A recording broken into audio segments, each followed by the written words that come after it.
Good evening, everyone, and welcome to GamePoints episode 186, where we're your little weekly get-together. We talk about recent gaming news. I'm, as always, your host, Stephen Brown, and joining me today is... I'm David. Tonight, David, we have to talk about the problem that's I can never get these right.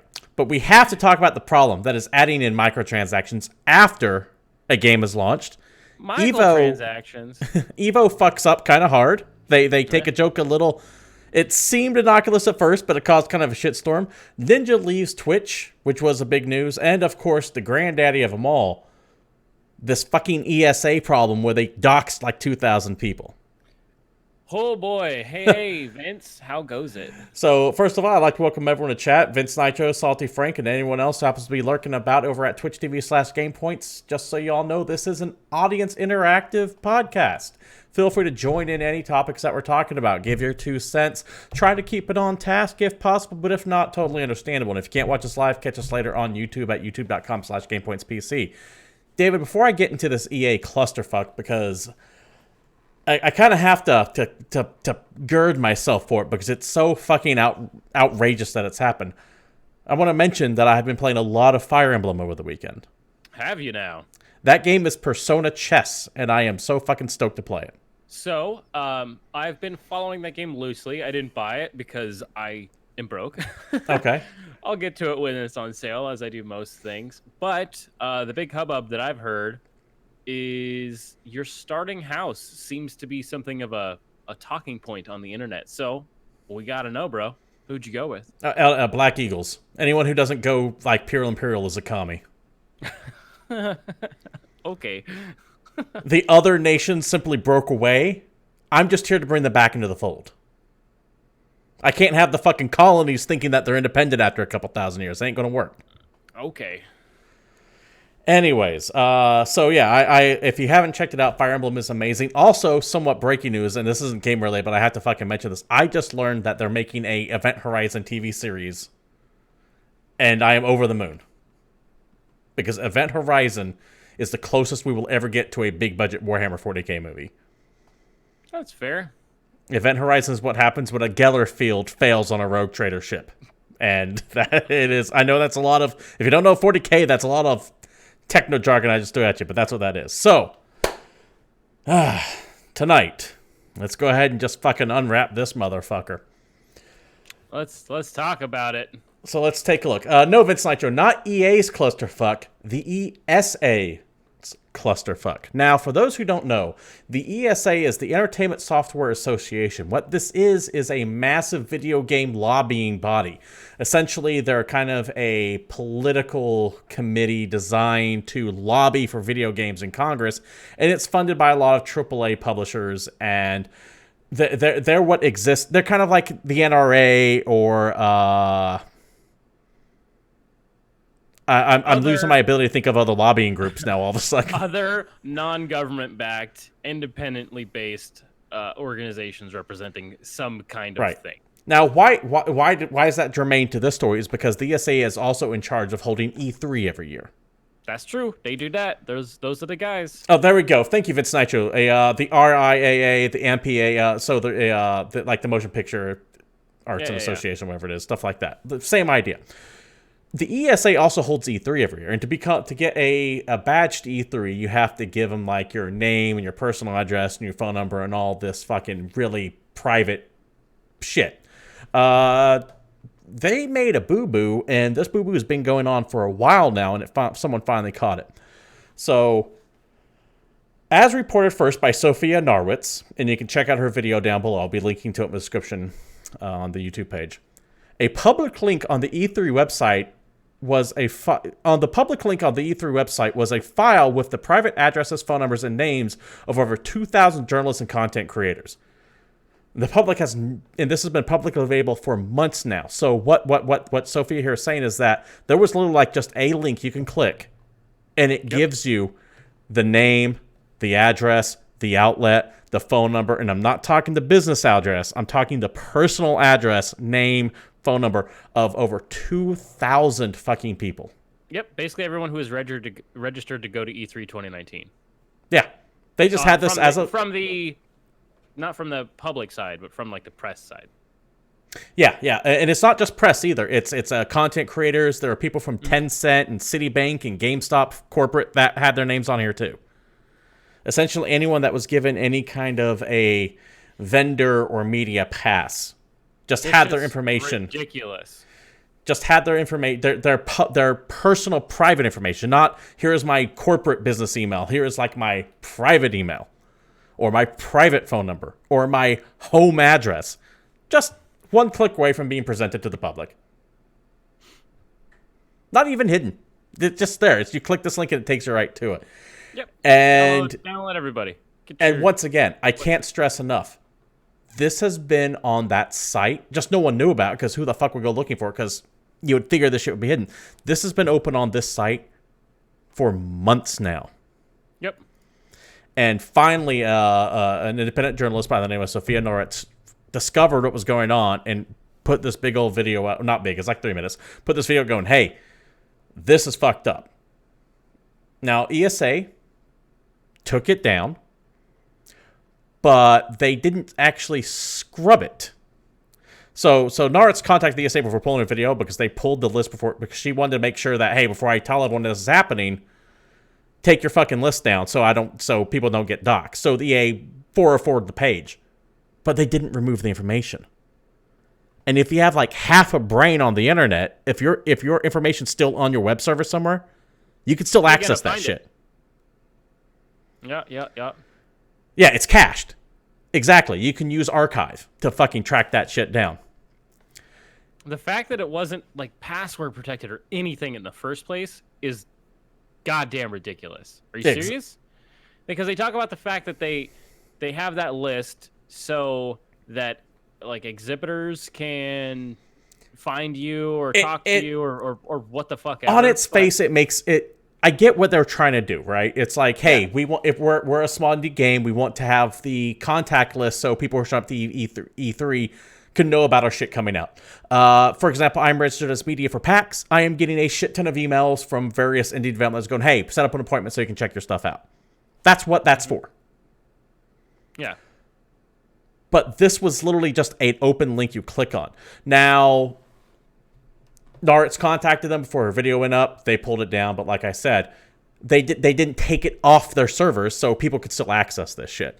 The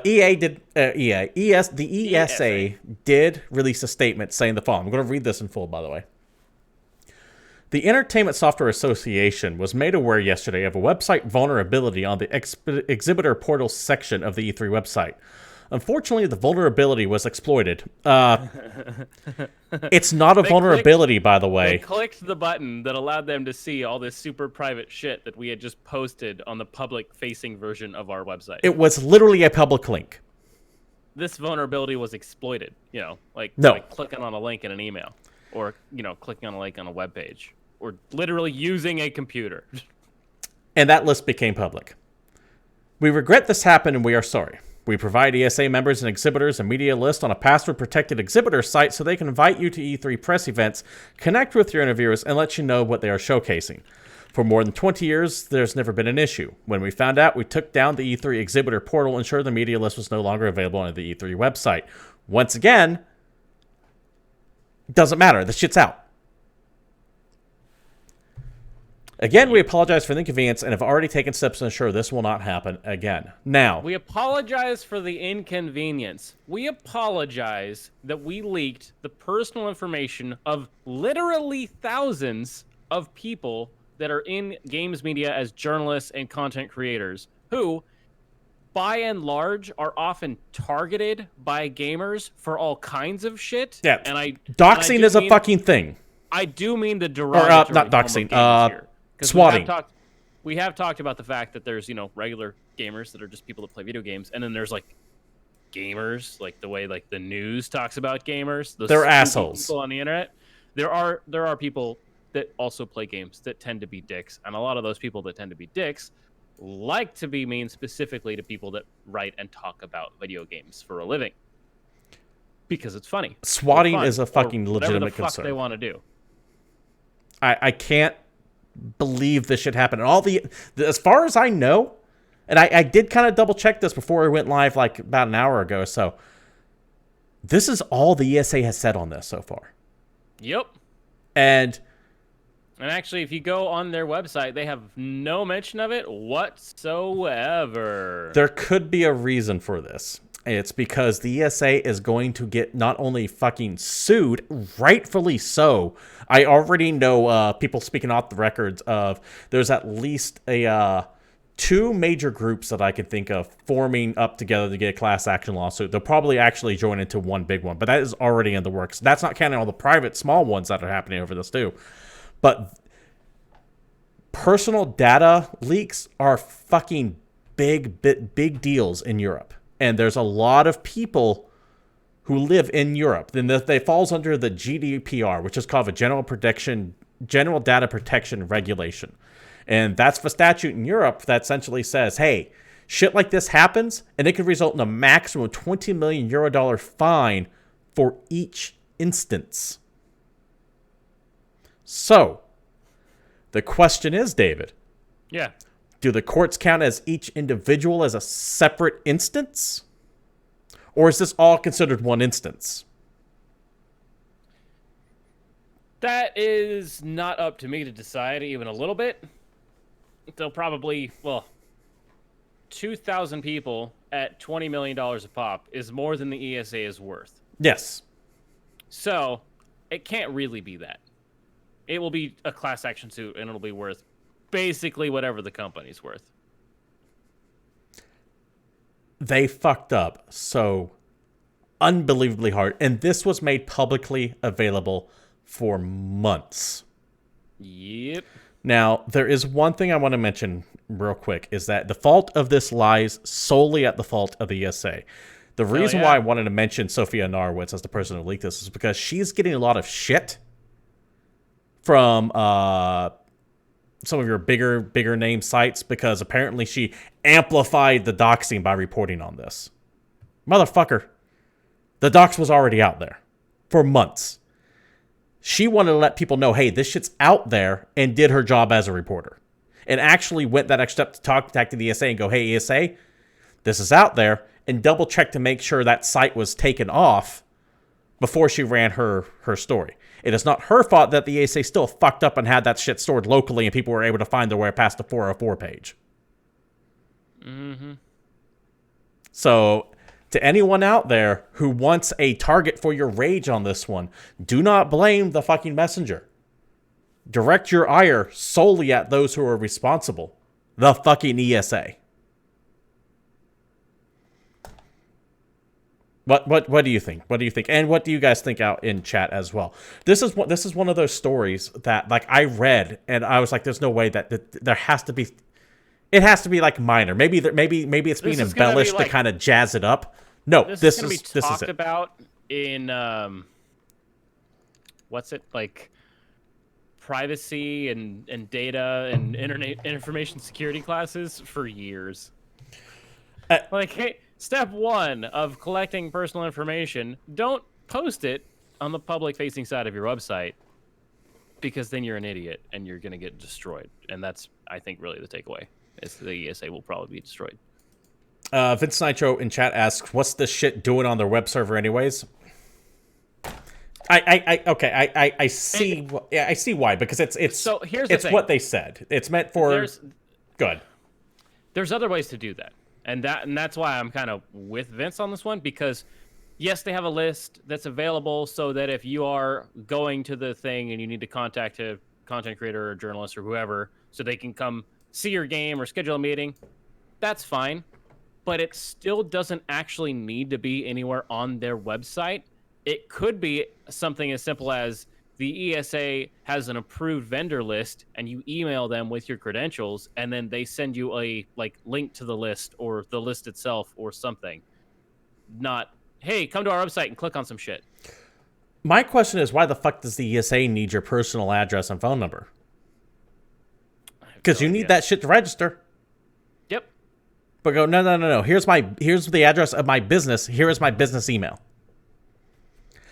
I don't see anyone ever trusting the fucking ESA with this shit again, ever. And this is just, I think this is one of those stories we're going to kind of hear go away for a couple weeks. Not because... basic fucking information security. This is goddamn ridiculous. Yeah, exactly, Salty Frank. Why wasn't this shit encrypted? Yeah, why wasn't it just anything? out there.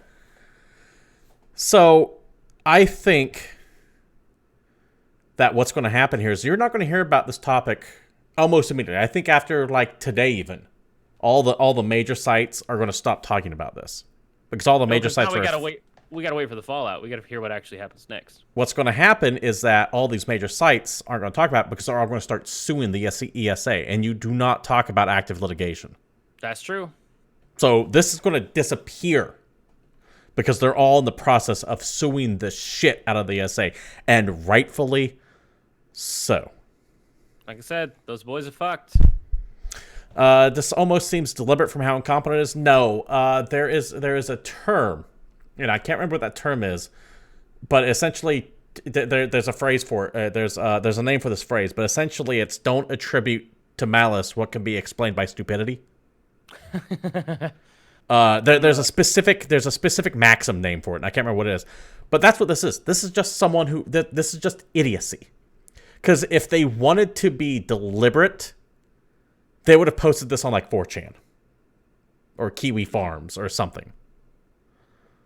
Occam's razor bumps? No, that's absolutely not what it is. But this is just fucking careless is what this is. Yep. Criminally careless. And the ESA absolutely deserves to get fucking hammered over this.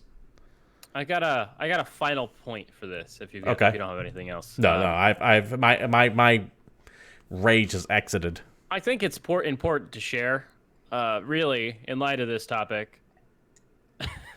I'm an asshole. The ESA's web-facing privacy policy, which was last updated in May of 2018. The Entertainment Software Association and its subsidiaries and affiliates respects the privacy rights of our online visitors and recognizes the importance of protecting all information that you may choose to share with us. To further this commitment, we have adopted this online privacy policy to guide how we collect, store, and use the information you provide to us as a data controller. This privacy policy and the ESRB Privacy Certified Certification Seal shown on our websites confirm that the ESA is a member and in good standing of. To protect your privacy, we have voluntarily undertaken this privacy initiative. And all of our websites where this privacy policy is posted has been reviewed and certified by ESRB Privacy Certified to meet established online information collection and use practices. As a licensee of this privacy program, we are subject to frequent audits of our websites and other enforcement and accountability mechanisms administered independently by the ESRB. This shit was up there for months. Months. So I'm going to go here out on a limb and say not only is the ESA collectively incompetent, maybe the ESRB Privacy Certification Company, or whatever the fuck that is, isn't as good as they say it is. Well, the ESRB is an arm of the ESA. Yeah, and that's the funny part. So we have decided that we are going to be so safe with your data that we are going to use one of our subsidiaries voluntarily to check to make sure that we're still being good with your data. GamePoints says that Stephen Brown Industries is an upstanding company. Yeah. It's God damn it. I want to rage more about this because it's such a fuck up, but it's one of those fuck ups that's so obviously a fuck up you can't really get too deep into it other than going, this is fucking bullshit. And now we have to wait for the fallout. And there is going to be fallout on this. Hell yeah. For sure. Anyways, let us know what you guys think about this fucking egregious ass thing down in the comments below at youtube.com/GamePointsPC or live like many of you in chat currently are. Also, I would love to hear over-unders on whether or not the ESA as a body will exist in over-under 3 years. Yeah, I think they are. You can't kill a lobbying firm. It's near impossible. It would be very difficult, yes. But maybe they'll just get replaced with the ASE. The VSA, Video Game Software Association. Something. Yeah. They what would happen, and this is very cynical, but what would happen is let's say the ESA goes away. What would happen is that they would declare bankruptcy or whatever they have to go through. They would shut down, and literally all the people in the same positions of power would just get shuffled over to the new company. Yep, almost immediately. And no, you can't blame us. We're a new company, despite being headed up by... There would be like one token, like sacrificial lamb. Yeah. Oh, it's funny. If you sit down and start looking up the former names of companies and like what that former name did, it's kind of hilarious how many companies that were real shitty are still totally around and kicking. Well, like the one that comes to mind is the security company Blackwater. And then all the shit about Blackwater came out in Iraq. And now they're just called like She Industries or something like that, or She Solutions, XI. So yeah, you just change the name and then you're back. Anyways, that's enough of the cynical as hell stuff. Let's go ahead and get on to something that's equally as cynical, and that is this Crash Team Racing bullshit. Now, David, yes, what's one of the GamePoints maxims? Don't pre-order. Okay, what's another one? Fuck microtransactions. That man keeps getting away with it, and he must be stopped. He truly is the Sam Hyde of video games. I don't think that's a real reference, but I'm going to go ahead and roll with it.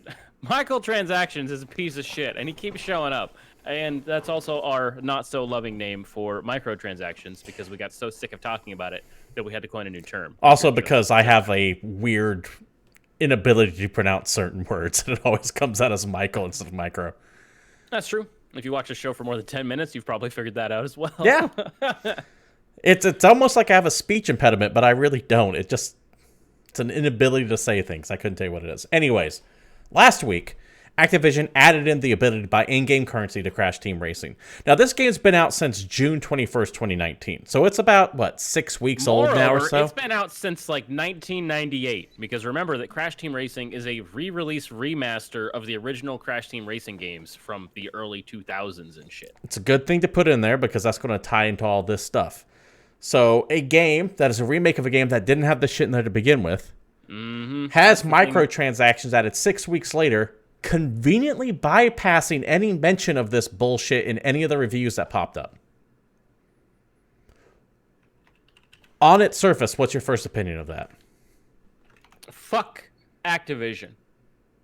Why do you think they would have done this? Oh, that's a good question. Why would you wait for your initial Metacritic score and all of your initial reviews, and also for everybody to buy your game before you start adding in a bunch of paid-for bullshit? But David, if microtransactions are such a good thing and people love them, why would you hide them like this? Because they're not, and it's bullshit, and fuck Activision. I'm not going to play this game. The official update notes for the game itself says the following. As always, the pit stop will be stocked with new and returning characters and cosmetic items, which players can unlock using Wumpa coins. Really close to wampum, almost borderline offensive, even for me. With all this content available, there's also now a new way to play. There will also now be a way for players to fast track their Wumpa coin collection if they like.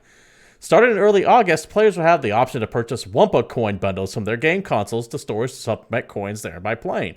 This option won't be changed the game's core mechanics. Players will still earn Wumpa coins by playing the game in any mode just as before. They'll just be able to purchase additional coins if they choose. A couple things. First of all, hey Coco for Tacos, welcome to the chat. Second, I fucking hate the way these things are always written. There's a reason why I stumble on it, and it's not because I'm a fucking moron. That is true aside. It's because they're written so goddamn robotically. No one talks like this. No. They say Wumpa coin like 4 or 5 times on there because they're trying to drive. It's that whole marketing thing. It's like you say Pepsi over and over again, make someone go, oh, I want a Coke. Yep. 2, or 3, or whatever fucking number 1. Once again, if microtransactions are a good thing, why do they always have to stress this option won't change the game's core mechanics? If they're good, okay. why would people worry about that? Wumpa, not Wumbo. Wumpa. Wombo coins. It's for excellent combos that you can get.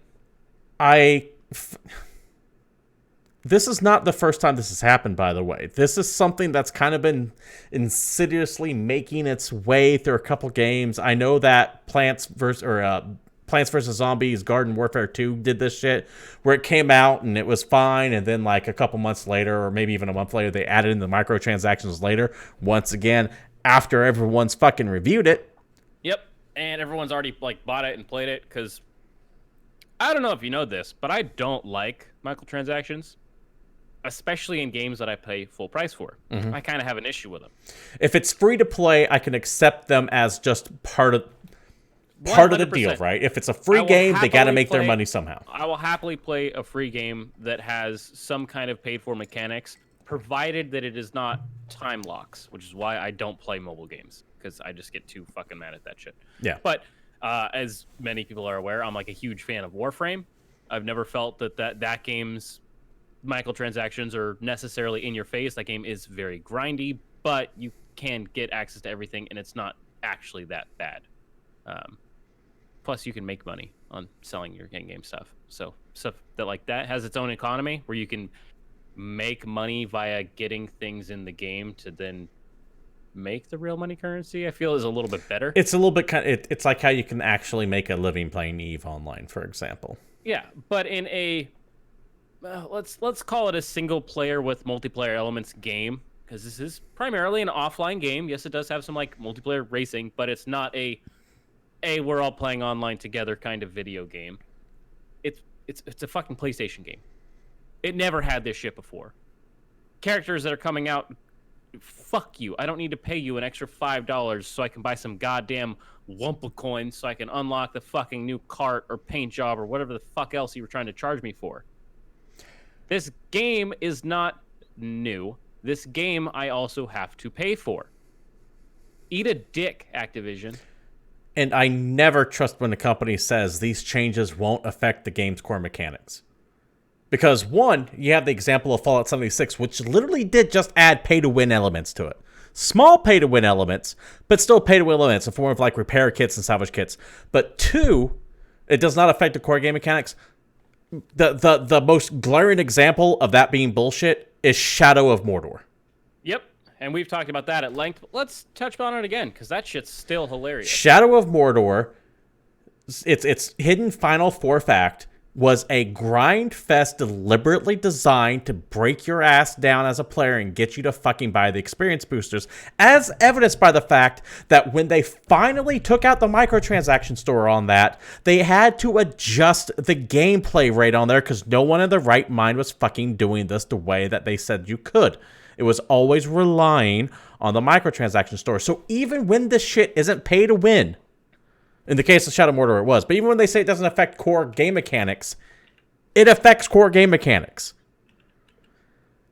Yeah. Because I guarantee you the rate of currency earning is in Crash Team Racing, someone looked at it and they went, nah, let's just make it a little bit slower to encourage microtransactions. So they could fucking kiss my ass with that does not affect core gameplay bullshit. Because while it doesn't do it directly, it sure as fuck does it indirectly. And we all know it does, and it's sitting right in our face. And that's why we have such little fucking faith when a company pulls this shit and so much cynicism, because we know that you're pissing on our leg and telling us it's fucking raining. God damn it, I hate this bullshit. Let's take a look at what chat's saying here. Let's see. Salty Frank says, Activision, the company that brought you Destiny microtransactions, well, now brings you the same thing, but in a kart racer. Yeah, that's kind of more or less what comes up. Coco Fatako says they'll never buy a microtransaction no matter how much they play the game. I have bought one microtransaction in recent memory, and that was I bought the starter pack for the Magic the Gathering arena. But that is a free-to-play game, so that kind of falls in our realm of acceptability. Let's see. I gave some money to Warframe, but in my defense, I have like 500 hours in that game. And I was like, you know what? I think with me playing this game this damn much, you guys earned your $10. Yeah. But once again, if it's a free-to-play game, kind of a different conversation here. If it's something you have to pay an upfront cost, then nothing needs to go. Vince Nitro says microtransactions bringing that R. Kelly energy. It's kind of fucked up. David? Yeah. I'm going to take this next one because the next topic after that is all you. There's one last thing we have to touch on. We have to bring this fact up. Okay. We can't report on this without mentioning both sides of the coin, because while Microtransactions are fucking bullshit. They're completely anti-consumer, especially when they're added after the fact. You can't deny the fact that half of Activision Blizzard's revenues from last year came from microtransactions. They make money. Half. They made over $4 billion. And the reason why this add-on DLCs, loot boxes, and in-app purchases from last year. This is one of those things. So they're not going to stop because they have no incentives to stop. So please, I fucking beg of you, stop spending your goddamn money on stupid nickel and dime bullshit. You making that comment actually ties to what I was about to say. This is one of those things where sometimes I look at, like, when people say, like the Modern Warfare 2 thing. I'm not going to buy Modern Warfare 2, and then everyone's fucking playing Modern Warfare 2. This isn't that. Microtransactions, by and large, most people don't ever fucking buy them. This is a 10% of the 10% of players and to be buying fair, them. The whales. Half of that $4 billion was specifically mobile, and Activision does own King. So think like Clash of Clans and Candy Crush and whatever the fuck else. The people who are supporting how much money to make on microtransactions are a small sliver of a minority. So this is one of those things where they're alienating the vast majority of their player base. So once again, this isn't like I'm going to boycott this game and then people end up buying it anyways. This is completely different in the fact that it affects so small of a number, or rather they're aiming to get the cash of such a small number of their player base while alienating so many others. Yep. And it gets to the point where that kind of market cannot fucking sustain itself. And what happens is you get your iOS store, you get your Android store, where it's just thousands and thousands of fucking knockoffs and no one touches them. You get what Steam has become. They're just hoping that one guy buys it and spends a shit ton of money on it. That's all they want. One guy with an addictive personality and a deep bank account. That shit is unacceptable. And it will crash in on itself. And I think as we see the desperation kicking in, because now they're kind of trying to hide them by doing this bullshit where they release it 6 weeks later, I think it will eventually upend on itself. And when that happens, there is going to be a reckoning in the AAA game industry, and you're going to see massive stock crashes. Keep in mind that we already had the point where there's been games that had this shit in there that was so egregious that companies had to pull it out. Shadow Mordor and Battlefront 2 being the big examples in my head. Then you have companies advertising games that are to be released with one of their advertisements specifically talking about how the game will not feature in-game transactions or microtransactions, to where we are now, where companies don't mention it, don't bring it up, and just add it 6 weeks after the game is already released. It's that 6 weeks after thing that really sticks in my craw. It's that they know. They know that they have to fucking hide this shit to get through because it's so toxic now. David? Salty Frank got me. Microtransaction is his first and middle name. His last name is actually Xerox because he prints money. That's why the initials are MTX. It's a good point. Good point. God damn, that's funny. Oh, man. Anyway, let's talk about this kid that doesn't like the place that we hang out anymore. Yeah, this is going to be kind of quick, but it is actually really big. There's just not too much to report on it, and that's Ninja leaves Twitch. Oh, yeah, this is from Screen Rant. I mean, it's from various... You can also say it's from Mixer or it's from Twitter. It's from Ninja. Because Ninja's like, hey, guess what? Fuck Twitch. I'm going to Mixer. He didn't say, to be fair, he didn't say fuck Twitch. But he did say, hey, I'm now going to Mixer. Mixer, for you who don't know, is essentially Microsoft's streaming program. It's Microsoft's version of Twitch, and they have been making a lot of aggressive moves. And whatever the fuck they paid Ninja, I'd imagine a lot. The details of the contract are not publicly talked about. He has left Twitch and hopped over to Mixer. And for those of you who are like, his got paid. Yeah. And for those of you thinking, oh my God, Ninja's over, Ninja's going to be canceled, he's abandoning his fan base, fuck off, because his whole fucking fan base followed him. The jump has gone exceedingly well for Tyler Blevins, and he has gained 500,000 subscriptions in his first day alone publishing on Mixer. He ain't going anywhere. Yep. Mixer came out big. Twitch has been very snarky about it too. If you've seen some of their advertising on it, they seem to be not mad at all, and I like the quote not mad, like they nuked his verification the same day. They're like, oh, we're taking away your check mark. Like that seems petty, right?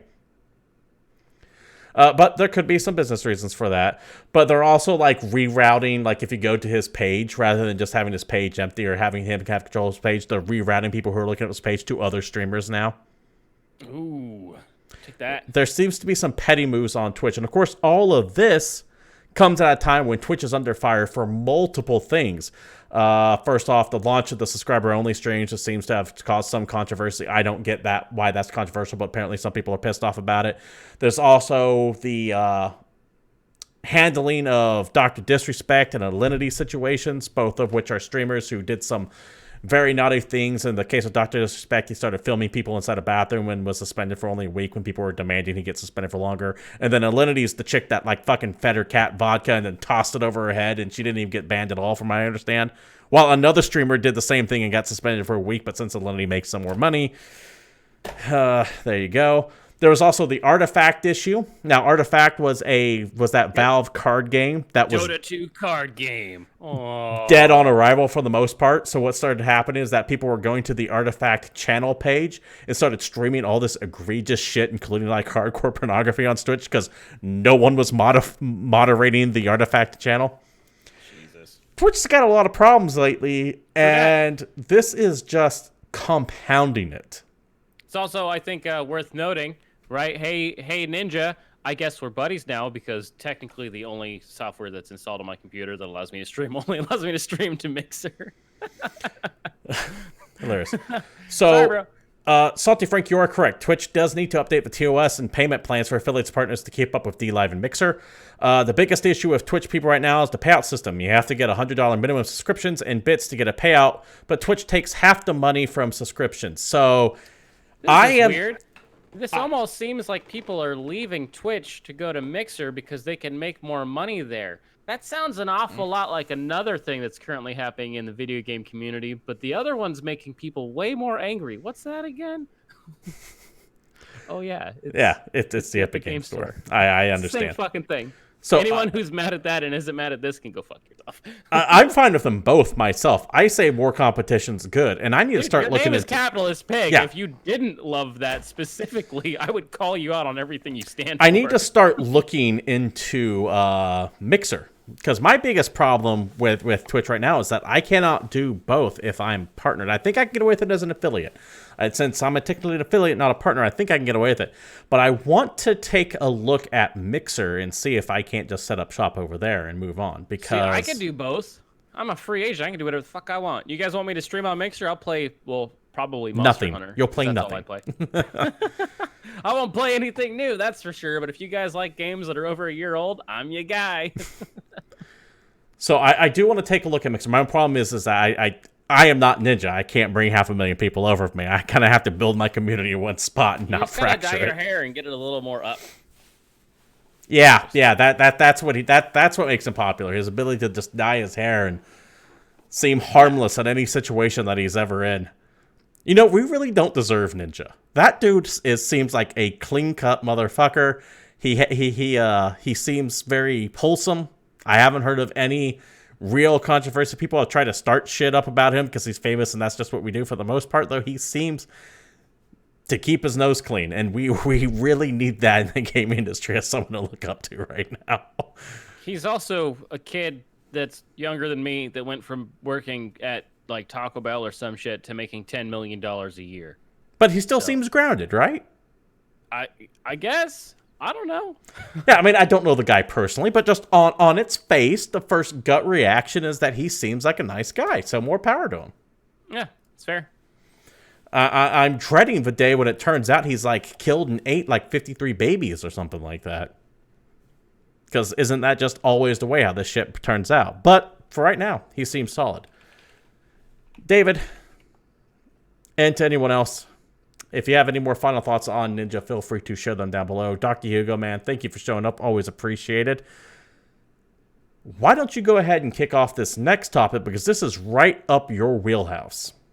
Right up my wheelhouse. Some phrases you don't often hear put together, but let's do it, guy. A hand in the bush is worth 2 off a long pier. Why don't you make like a tree and get the fuck out of here? Oh, I love that movie. Anyway, for those that aren't aware or don't really like the fighting game community or fighting games in general, well, sucks to be you because EVO happened this last weekend, which is a big-ass international tournament that happens every year in Vegas. There's also one in Japan, but we're talking about the US EVO 2019. So I do want to step in real quick before you go too on, is that I don't do fighting games, but I remember when we were at the PlayStation Experience and they had that Capcom Cup there, and we watched a bit of the Street Fighter tournament. That shit was cool to watch. And I don't follow Street Fighter, but as someone who's like on the outside looking in, I was watching this and I could understand what was going on.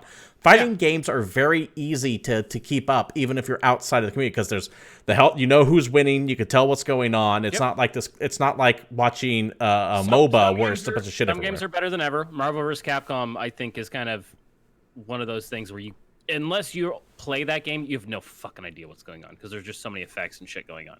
But a lot of the fighting games that are currently popular, super easy to watch, super entertaining in my opinion, and this year was no joke. It was damn good. I'm not going to bore you with the details of who won and who lost and where the heartbreak is. I'll just let you know some of the really good things you can watch. If you're at all into the 2D fighters, Dragon Ball Z has, I don't want to call it the conclusion, but it'll be the continuation of one of the greatest current fighting game rivalries in our era. Goichi and Sonic Fox are still throwing down like crazy, and they have some pretty damn good games. I just don't get why the bigger one doesn't eat the smaller one. It's tough to know. But if you want some rad shit, I would watch Tekken 7. I think it's probably the best fighting game out that's in like the current fighting game community that everybody loves. The top 8 for that is insane. Or just watch like winners finals, losers finals, and grand finals because god damn, that game is just great. I love it so much. But then we got some news thrown out from EVO. So Street Fighter V's got a bunch of new characters. The only reason this is news is because they're all from Final Fight 3, which is the game you might have actually played, Steven. Remember Final Fight? I never played... Oh, wait, no. That's the beat-em-up, right? Hell yeah. Yeah, by Kagar? Back in the day. Yeah. Yeah, one of the greatest mayors of all time. They're adding Lucia from Final Fight 3 is coming into Street Fighter 5, which is cool. They're also adding back E Honda, the big chubby dude that throws his hands out, and Poison. Tekken 7 Season 3 was announced. Zafina is, I think, returning from Tekken 5. And a new character named Leroy Smith, who looks fucking awesome. He looks as that name would imply. Yeah. His whole storyline is he's like some New Yorker who goes on some spiritual journey and shows back up as a badass martial artist. And I don't know. Someone watched Buddy Gory's The Last Dragon is what that was. And just Show Enough comes out and he's like, I know who I'm going to make. Yep. Soul Calibur 6 gets another season. Cassandra's the last character being added now, but there's going to be 4 more characters for Season 2. Guest character is going to be Hamaru from Samurai Showdown. Sam Showdown gets a shit ton of new characters. 5 more coming out this year, and a whole bunch more next, but they didn't even start announcing them. And then on to actual new game releases. Guilty Gear teased a new game. They didn't actually have a name for it. It's just Guilty Gear new project. It looks amazing. And it might be seriously one of the prettiest 2D fighters I've ever seen in my life. But it is, again, them refining their 3D as a 2D engine that they've been working on since, I don't know, fucking remember, a few Guilty Gears ago. It just, look at the trailer. Even if you don't like fighting games, even if you don't like games with this art style, you can't deny that this game isn't just pretty. And last thing they teased was King of Fighters 15. They just said it's in development. I'm very, very excited because I love the King of Fighters franchise, and just please be 2D. That's all I want. Thanks, guys.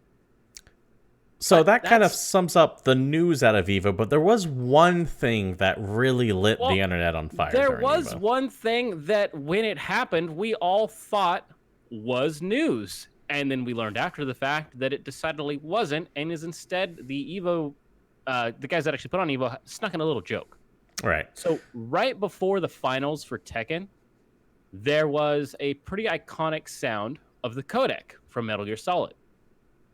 And there was a quick flash of Solid Snake. And I don't remember exactly what he said. It was something like, what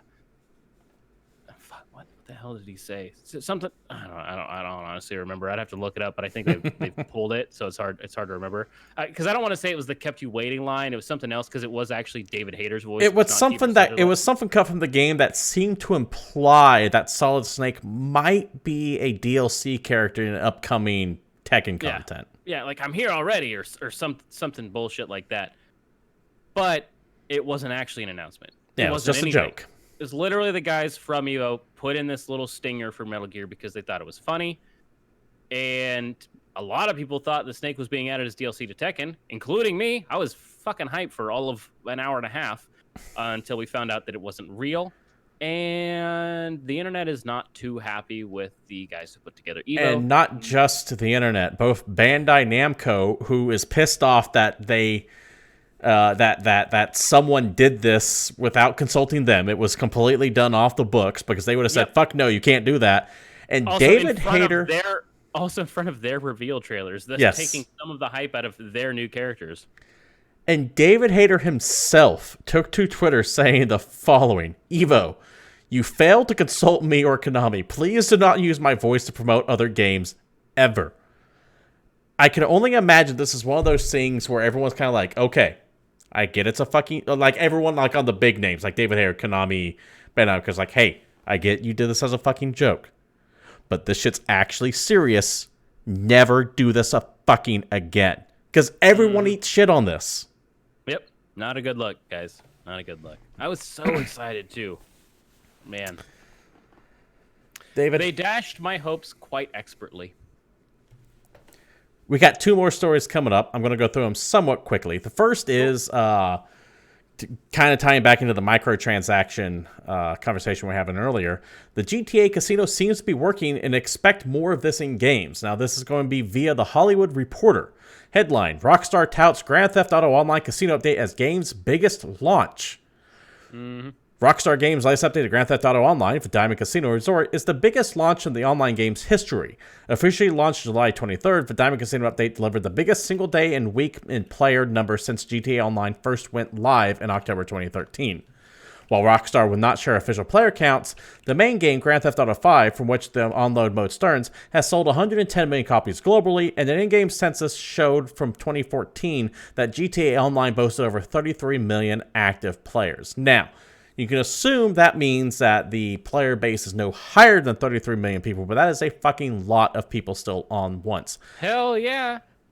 Remember, another one of our maxims, though. When numbers are good, a company will not shut up about them. So it makes me wonder if this actually added more, like they might have had internal numbers about, hey, it's going to hit this number, they didn't quite meet them or not. They're good. Sure it did great. It's higher than it is. If nothing else, we have to remember that Grand Theft Auto 5 has been consistently on the top 10 best-selling game list since the fucking game came out. Yeah, and don't get me wrong. 6 years, and it's still regularly sitting on top 10 bestseller lists. And don't mistake me when I'm saying that maybe they're trying to hide something. I don't think they are. What it is that what I think has happened is that the Diamond Casino Resort DLC, they probably went, we're going to hit this number of players. And they, like, here. They probably hit, like, here, just shy of it, so they're not giving exact numbers of it. But that's still a lot more than what was currently run on there. So it's a success by all means. Yep. But companies will never tout exact numbers when they're not what they predicted, and they won't shut up about them when they are what they predicted or exceed what they predicted. So the fact that they're not giving hard numbers makes me think, okay, internally maybe it didn't necessarily peak as hard as they were wanting to, but it still made more than what they have currently going on. Mm-hmm. So how's this tie into the conversation about how it's a small number of people who buy those microtransactions? It's because this is different. This isn't trying to catch the whales. This is the inclusion This is trying to get everybody online gambling, straight up online gambling, like in a video legitimate game. online gambling. And I don't care what they say and that they can only use points and that they limited it. There, at the end of the day, real world cash is being exchanged for chips to be gambled in a casino. But this is more egregious because you don't get to take your money back if you win up. That's true. You get video game shits. So, because reminder, the number one selling item in Grand Theft Auto Online are the fucking shark cards, which are literally just things you spend real money on to give you fake money in the video game that you can spend on their completely outrageously inflated economy. Because every single new thing that's added to Grand Theft Auto Online, if you haven't played that game in a couple of years, is fucking impossible for you to get unless you just start grinding like crazy. And they've patched out basically all the easy ways to grind for money. So you either need to be friends with a hacker, because that shit still happens on the regular, or need to play this game every waking moment of your life to get enough money to spend on this shit normally. David, or you can just spend a little bit of money on a shark card. there is one thing that I love to do on the show, and that is sell out. So, Salty Frank in chat says, a lot of returning players, not to mention the fact that with Twitch Prime, you get the $1.25 million DLC house for free and $250K in-game as well. So, if you have Twitch Prime, you get an extra credits. Also, if you have Twitch Prime, you get a free you get a free subscription to any Twitch channel that you want. So, if you're sitting on that Twitch Prime account and you haven't used that subscription, please feel free to use that here. David, do you really think that that 2K would have limited how much you can actually spend in this casino? Because they have a daily cap on there, right? Do you think that they would have put that limiter in there if they didn't think they would get shit from it if they didn't have that in there? Oh, no. If they didn't think anyone was going to call them on it, you could spend as much money as you wanted it. Although Salty Frank in chat does mention that the easiest way to grind for money now is the casino. And based on the limit, you can spend a little less than $1 a day using shark cards on the casino. So, this thing is a test bed. Hard to be super mad at it, but exactly where you're going. No. You can't be super mad on it, because this is slowly boiling the frog in the pot. Yep. This is seeing what they can get away with, and they're clearly getting away with this. So expect the next time this happens for that limit to be a little bit higher. We feel that just slightly of $1 is too hampering for our players. So we capped it at $5. It's just $5 a day that you can gamble. Mm-hmm.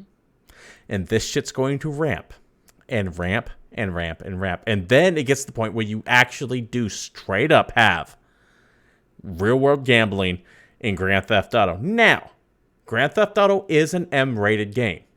True Kids should not be fucking playing it. However, once you start talking about doing shit like this, guess what? You now actually are gambling, and as such need to fall under regulations that we have for gaming in Nevada. Ooh. Watch out now. Which means... if there's one thing that we don't like, it's regulations in our video games. That does mean, however, you need to start putting shit like odds on your games, chances to win, and requiring proof of age to play this shit. And I don't like regulations either. I put all my either. personal information on the Grand Theft Auto Online, but what if Rockstar takes a file that's all our personal information and puts it on their public-facing website? Like only incompetence would. This is one of those things where it's like at this point they're not even trying to call it something else. It is straight up. It is a casino. Yeah, it is legitimate gambling. God damn it all. Anyways, let us know what you think about this. Do you guys think that this is just going to expand, or am I just being paranoid here? I don't trust any. Who all is actually getting back into Grand Theft Auto? Who's playing online again now that the casino's added? Because supposedly it's a bunch of people. It's a bunch of people, but they've also added. There was also other content added as well. So I'd have to assume that the casino is, of course, the big draw to it. But there were like extra missions for Weinstein thrown in and a couple other things. I don't know how that works. Vince, nah, it's just microtransactions with extra steps. Let's knock this last story out of the park here real fast. Remember how we've been talking about how GameStop's slowly dying? Yes. Is it speeding up? It's speeding up. GameStop is rebooting itself and has recently fired a lot of regional managers. And what I mean by regional managers, we're not talking like your store level people, so not your general manager. We're talking to people above them. So district managers, regional managers, loss prevention. Yeah, the guys that drive around back and forth between the stores, not the guys that work in a single store. In an email sent to employees last week, the following was said. As part of our continued GameStop Reboot Transformation Initiative, good to know that actually is called GameStop Reboot in all capital letters, so there is an actual term for this. A dedicated team, including retail vice presidents, human resources, loss prevention, and the U.S. store operations leadership team, have been working diligently to realign our current field regions and districts in an effort to reduce our cost structure and build efficiencies into our leadership organization so that we can reinvest in the business. More corporate bullshit. Essentially what they're saying is that they're changing the size of their districts is what's going on here. They're making them bigger. Now what happens when you make bigger districts is you have redundant jobs. Yep. Unfortunately, with these changes, there are more than 50 field leaders who have been impacted and will be leaving the GameStop team. This includes regional, district, HR, and LP leaders. The decisions are not easy, but necessary to help us reduce costs to enable investment and revenue-driving initiatives that will help grow the business again. Now, 50 people doesn't sound like that big of a layoff. Here's where the problem comes in and where shit starts spiraling out. There were reports from employees coming out saying that the people that they laid off were the ones who have been with the company for a long time. You're the ones that were making the most money. Also, the ones who have the most experience. So they're purging their talent. That makes sense. That's what you do. And they're giving the people who have been there. Now, keep in mind, these are just unconfirmed reports from this point on. But I've seen this happen, specifically with like Circuit City is the one that comes to mind. And they're giving their stores to people who have less experience but work for less pay. Yep. So whereas your average region, your average district manager will oversee about 15 stores or less. 15 was like big. Now your average district manager is seeing 20 or more. So you remove your top talent, you give what they were doing to people who aren't as qualified, and you pay them way less money. You essentially increase how much more they have to do. Yep. This is going to have a cascade effect in the quality of attention they can spend in each store. That means the stores themselves are going to start suffering. That means the death spiral is going to accelerate. Now, counterpoint to that, it also means, since they're saving money on employees, that they can make the company look more profitable because they are paying their employees significantly less. And in the short term, they probably won't lose out on a whole bunch of sales from having a bunch of shitty regionals. Yes, so this is a desperation play. A move in order to make the company look profitable so that they can again attempt to sell the damn thing. Because it's kind of classic. You just get rid of all the fat and cut it out so that you can make as much possible money out of the fucking organization as you can. And then you turn around and sell it. You're hoping for some venture capital firm to come in and gobble you up. To give you an idea of how bad GameStop is doing, over the course of 1 year, so from August of 2018 till now, their stock has gone from $17.4, that's $17.04 to $3.71. That is like they've lost. They're roughly what? Let me do the quick math here. A sixth of what they were in 1 year. That's real rough. Last I heard, GameStop is worth only $500 million right now. Now, $500 million, that's a shit ton of money to you and I. For a fucking corporation, that ain't shit. They are that close to being delisted from the stock exchange. GameStop is not even... For a while, back at the beginning of the year, if you recall, I was saying, we were talking about how GameStop's in trouble. But we thought that their plan might be, okay, if they can just kind of limp on until the next console generation, they might be able to make it. Because whenever new consoles come out, their profits spike. Because you have more people looking to buy new consoles. Mm-hmm. I don't think they're going to fucking make it until the new consoles come out. I think they're not even going to make it past this holiday season. Very possible. My gut tells me that by the time March of next year comes around, GameStop is not going to exist anymore. Their stock, I'm pretty sure, dropped quicker than THQ Nordic stock rose. And I remember we talked about how ridiculously significant theirs was when it happened. So yeah. Not good. I don't want to do that. I know it's only 50 people, and hey, our best goes out to those 50 people, but compared to some of the bigger layoffs we've been hearing all year in GameStop's a massive corporation. But the 50 people they laid off, I know it's fun to make fun of your boss's boss and how they don't do anything like that, but these are people who fucking are the talent in the company. Yep, they just got rid of them. There are also people that made a good amount of money working as regionals for a video game company. Or a video game, what the fuck you want to call them, brick and mortar, whatever. they're gonna try and transition, but where are they gonna go? I mean, they're gonna have to try for like Best Buy and Target and whatever Brick else. and mortar's fucked anyways. Something Like Frank. that's the thing is that entire job market is, I think, at this point a little saturated. So it does kind of suck for these guys a lot. Salty Frank in chat says the following comment kind of jokingly. Man, this looks bad for Radio Stop. I mean Game Shack. I mean Radio Shack. Crap, I mean GameStop. I worked at Radio Shack for 2 years. Go figure. This is the exact same thing that was happening before they closed. Yep. I saw it firsthand. Where you start firing. There were people who were working at Radio Shack from like the 70s, right? And they were there for like 30 years. And they were making fucking bank as general store managers. Who do you think got fired first?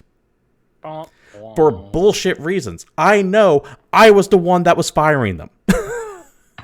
Oof. All right, that's a little rough. I was told, okay, you have to get rid of these people because they here are 3 times where they showed up a minute late. In the history of the last 40 years of work. Or something, right? They would start they would behavior that was fine up to 40 years. They would go, okay, well, we got to get rid of someone, and the company will always find a way to get rid of you if they want you gone. So that was one of those things where it was just like, fuck me. Mm-hmm. That's what's happening here. And the quality does suffer. GameStop is fucked. David? Yes, sir. The death of GameStop, while accelerating, while it's going to be here faster than I even thought it was, is not going to be happening by the time next week comes around. So, in the meantime, what can I do to keep myself occupied for that week? There's a couple things, actually. Sorry, I was going to respond to chat. Frank says mid-level goes first, so execs can keep those big bucks till it goes under. Also, a decent chance that if they manage to sell, that those guys just get paid and then move on. I will say part of me has contemplated buying at least a few shares of GameStop stock. Just in case? Just in case. By hot topic, like I keep saying? So now that you've completely stomped on the segue, why don't you go ahead and tell us about new releases? Segue. We don't need a segue, because we're going to talk about... Yeah, you know who didn't need a segue either? The guy who invented it. Drove right off a cliff riding one. Anyway, speaking of segues, this isn't one. Metal Wolf fucking Chaos XD comes out this week. Make America great again. And let's talk about this because, okay, it's coming out for PS4, Xbox One, PC, blah, blah, blah, usual shit. This is a modernized re-release of FromSoft's 2004 mech shooter. It's got upgraded visual fidelity and refined controls and gameplay, a new save system. This is the fucking video game where you play as the 47th president of the United States, so sometime in the future, and you have to save America by piloting your big-ass fucking robot and kicking ass and taking names. This is going to be streamed this week, because if there is a game that screams something that I should play, it is this one right here. What's funny is I'm kind of in the same boat, and I'm not going to lie. It is not the re-released FromSoft giant robot game that I wanted, but it is the one I deserve. It's the one we need. It's the one we need right now. We need to make America great again. We need to believe in the power of giant fucking robots blowing shit up. I'm really looking forward to this. I will be streaming this week. I don't know when, but I will be streaming this week. He's going to play it. You guys can watch it. I'm not gonna because I see him enough already. Also coming out this week, Age of Wonders Planetfall for PS4, Xbox One, and PC. Fuck yeah, this.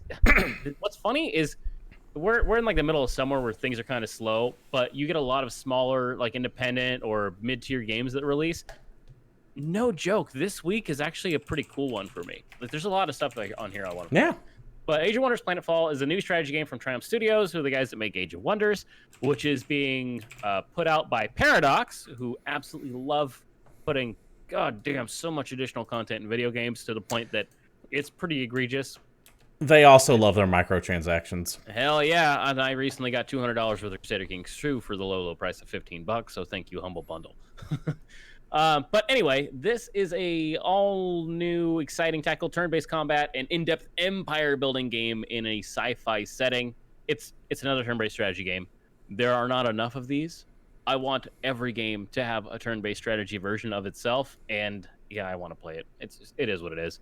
It's one of my favorite game types. I still want someone to tackle my idea for a Resident Evil turn-based slash city builder game where you Yeah, take why not? control of a giant corporation and you have like think Sim City, but you have 2 levels, right? You have your top level, which is the city builder, and then you have like your hidden lab underneath. So think Dungeon Keeper on the bottom floor, and then Sim City on the top floor. That sounds rad. I'm down for that. Also coming out this week, DC Universe Online hits Switch, of all things. Now, DC Universe Online came out forever ago. I remember playing that game on PS3 back in the day. It's as fun as any other MMO is, but now it's on the Switch. It's a lot better if you happen to be a big fan of DC Comics like I am. You can create your own superhero or villain, choose your mentor, go online and kick some ass. It's got a pretty big story actually built into it that touches a lot of cool points from DC Comics lore. And like I said, you get to pick who your like mentor is. So like, I work for Batman or I work for Wonder Woman or whatever the fuck else. So I don't know. It was cool in 2012. I'm actually surprised that is still kicking. Yeah, and I'm doing well surprised. apparently. That well game enough.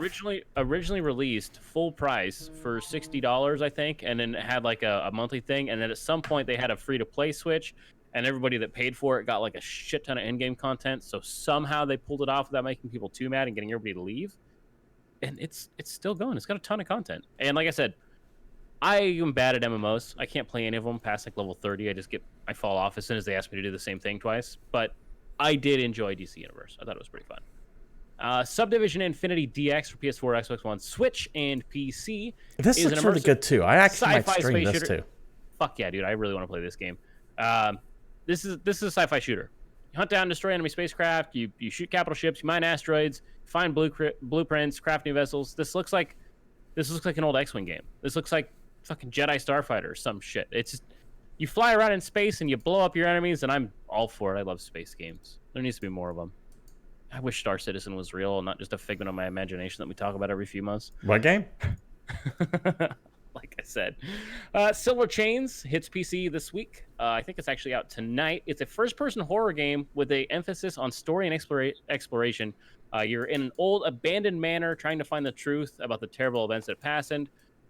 I get some serious Amnesia vibes from this game. All right, I gotta look this shit up. It looks spooky as shit, no joke. And Amnesia scared the shit out of me when that game came out, and I think that game did actually get me. This is also literally about a guy who can't remember how he got into this spooky ass house. You're like in a car accident, you end up in a spooky house, and you're like, "Where am I? Who am I?" And yeah, it looks pretty spooks. So get your spooks on, everybody. Somebody else play this so I can watch, because I'm not gonna. Hearthstone gets an expansion this week called Saviors of Oldham for PC and mobile. It's more Hearthstone. Yay for Hearthstone players. It's the card game that's put out by Blizzard. It's been out for a while. It's got some stuff in it. The Forbidden Arts hits PC, Xbox One, and Switch. This is an action-adventure platformer with a focus on discovery. You play as a kid named Phoenix who's trying to master the element of fire in a grand adventure. It's been on early access in Steam since 2018, and it's actually got some positive reviews. I like seeing indie games that have been stuck on early access for years get a release date. So I wanted to bring this game up. It's an action adventure game. It's side scrolling. The vibe to me feels more Ghosts and Goblins than like Mega Man, but you play as a kid that's got, you know, a little bit of a fire magic power, and you run like a ninja sometimes, but it also looks pretty good. Stone Story RPG hits early access this week on PC. Now, I don't normally talk about early access because it's early access. It's not a video game. This one, however, is one I'm bringing up because they did the thing where they appealed to me as a kid. So, in a realm of perpetual evil, a single stone could change everything. It's an RPG set in a dark and ominous world. Most importantly, the entire game is animated entirely in ASCII symbols.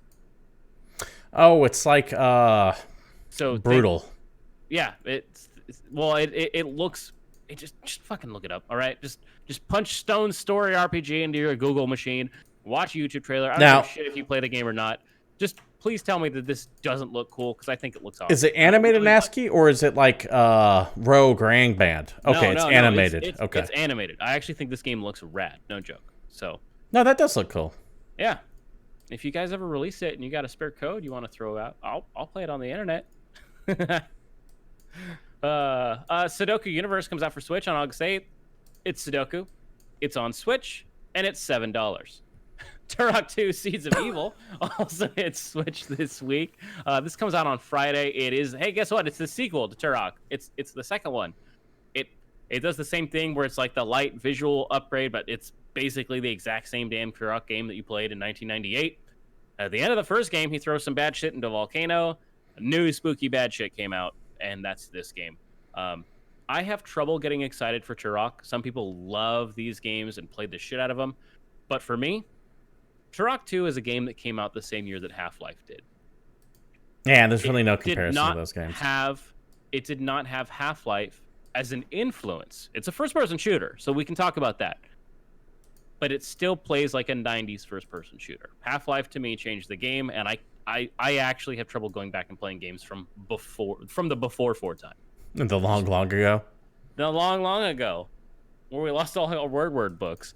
And finally, last but definitely not least, Pillars of Eternity Complete Edition hits Switch on the 8th. That's a good game. I love Pillars of Eternity 1 and 2. They're both amazing. Yep. This is from the guys at Obsidian Entertainment. The same guys that put together New Vegas, Stick of Truth. This game's got a shit ton of awards. People fucking love this game. And it's got all the DLC, all the expansions, everything, updates for the UI and controls, so it plays well on Switch. You can probably even use motion controls. Switch is a touchscreen. I wonder how that plays with a touchscreen. Probably amazing because Torment, the original Torment game, Planescape Torment, I should say, I play on my iPad, and I think it's fucking awesome. So, and much like Planescape, this is a classic CRPG, or computer RPG. So think Planescape Torment, think Divinity Original Sin, think, Baldur's Gate. The original Fallouts. Think the original Fallouts, yes, those kinds of games. And yeah, if you have a Switch and you've got spare time and you like old school RPGs that are super story heavy, not super crazy on the visuals, but fun, and gather your party and go kill enemies and embrace the magicness that is a online, or not online, but an offline role-playing universe, get your ass into Pillars of Eternity, and that's it. That's all I got. Thank you, David. And I with think that, I'm top note this week. With that brings us to the end of new releases, which means we are also at the end of the show. I want to thank you all for showing up to GamePoints episode 186. Your presence is truly appreciated, be it either live here at Twitch TV/GamePoints every Monday at 8 p.m. Pacific Standard Time, or later on at youtube.com/GamePointsPC. Regardless of where you're watching the show, I hope you enjoyed it, and if you like what you see here, you can support us in any way by following, liking, subscribing. If you're sitting on a Twitch or Amazon Prime subscription and haven't used that yet, I'd appreciate it here. But if you don't use it here, give it somewhere. Make sure your favorite streamer gets it. Also, be sure to share the video if you like what you see here, too. That does help the YouTube algorithms or whatever the fuck Google is doing behind the scenes. We're not smart enough to program our content so it goes directly to you. So you actually do need to look us up, please. Agreed. If you want to follow the show, you can do so at GamePoints PC on Twitter. You can follow myself, Stephen Brown, at CapitalistPig21, and you can follow David there at Powsoft_Satori. I will be streaming Metal Wolf Chaos sometime later this week and miscellaneous other things as well. So be sure to follow and turn on notifications if you're watching here at Twitch. Once again, thank you all for showing up. This has been GamePoints episode 186, and until next time, we're out of here.